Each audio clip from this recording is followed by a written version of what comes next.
நீங்க வந்து daily exercise பண்றது பழக்கமா வச்சிருந்தீங்கன்னா அவங்களும் பண்ணலாம். நம்ம இன்னைக்கு எப்படி இந்த வார்த்தைகள்லாம் தெரிஞ்சுட்டு அவங்க முன்னாடி சொல்ல முடியாது.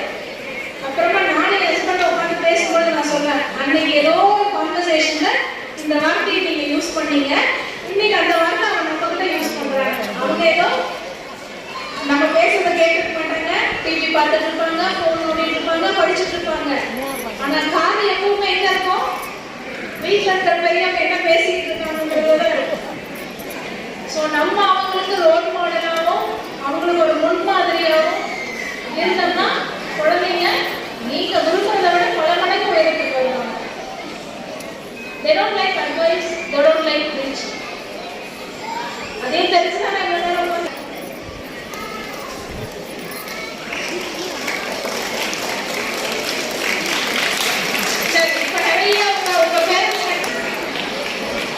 ஸ்கூல்ல உங்க டீச்சர் சொல்லுவாங்க, இந்த மாதிரி படிங்க, ஒரு கெமிஸ்ட்ரி ஃபார்முலா இருக்கு, டெஸ்ட்ல கெமிஸ்ட்ரியில ஃபெயில். நான் என்னடா யூனிட் டெஸ்ட் போய் ஃபெயில் ஆயிருக்கேன் அப்படின்னு ஏன்னா அந்த வருஷம் ஃபுல்லா balancing of equations. Any chemistry teacher, science teacher will agree, நீங்க அதை எழுதி பார்த்தா மட்டும்தான் உங்களுக்கு வரும். நீங்க 10 தடவை படிச்சீங்கன்னாலும் அது என்னமோ k1/4 plus எதை போட்டாலும் ஃபார்முலா ஞாபகம் இருக்கும். பேலன்சிங்னா என்ன? அது 2k1/4 1k1/4ன்றது எப்போ வரும்? நீங்க எழுதி பார்த்தீங்கன்னா தான் வரும். நான் அந்த ஃபார்முலா எழுதி உங்க ஸ்கூல்ல டீச்சர் சொன்னாங்க, இம்போசிஷன் கொடுப்பாங்க, அது மாதிரி 5 times 10 times எழுத வச்சேன். Next time he got full marks. இது யாரு? உங்க டீச்சர்ஸ் உங்களுக்கு சொல்லி கொடுக்குறது. கிளாஸ் ஒர்க்ல எழுதிட்டீங்க, திரும்ப எதுக்கு ஹோம்வொர்க் பண்ணணும்?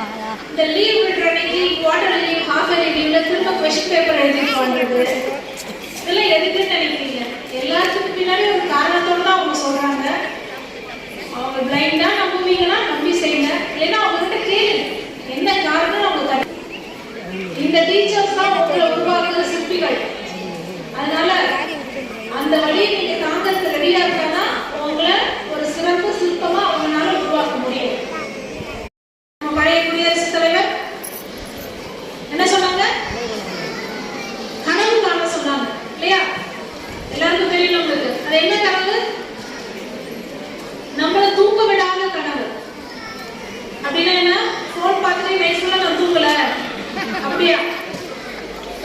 நாளைக்கு இந்த வீக்கெண்ட் வந்து அம்மா அப்பா கூட என்ன சினிமாக்கு போகலாம், இந்த வாரம் என்ன படம் ரிலீஸ் ஆயிருக்கு அப்படி இல்லையே. வாழ்க்கையில நீங்க என்ன வாங்கணும்ன்ற கனவை கண்டீங்கன்னா அது உங்களை தூங்க விடாது. 6 மணிக்கு தானே எழுப்பி விட்டுரும். அந்த கனவை நோக்கி நீங்க போகணும்னு நினைச்சீங்கன்னா கட்டாயமா அதுக்குரிய உழைப்பை நீங்க கொடுக்கணும். ஒரு அழகான கவிஞரோட கவிதை இருக்கு, அந்தந்த வயதில் விளையாடணும், படிக்கிற வயசுல படிக்கணும், 25 வயசுல வேலைக்கு போகணும், நல்லா சம்பாதிக்கணும். உங்களோட வேலை இந்த வயசுல ஏதாவது வேலை இருக்கா? குழந்தைங்களுக்கு வேலை இருக்கா? டெய்லி நான் வேலைக்கு போகணும் அப்படின்னு நம்ம ஜாலியா இருக்கு இந்த வயசு மட்டும்தான். அதை படிக்க மட்டும் செய்யும்.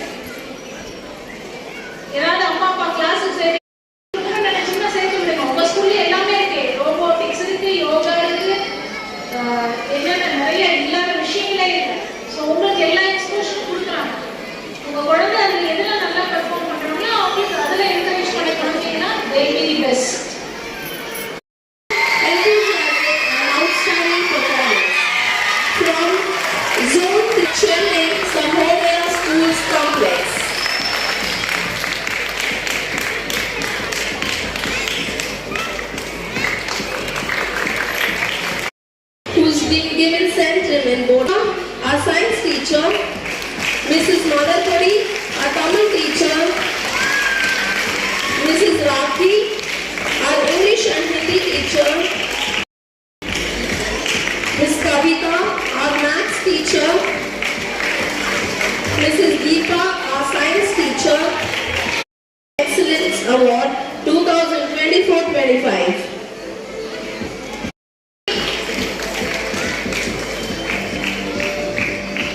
Rakshan, Afseen Ahlamadi,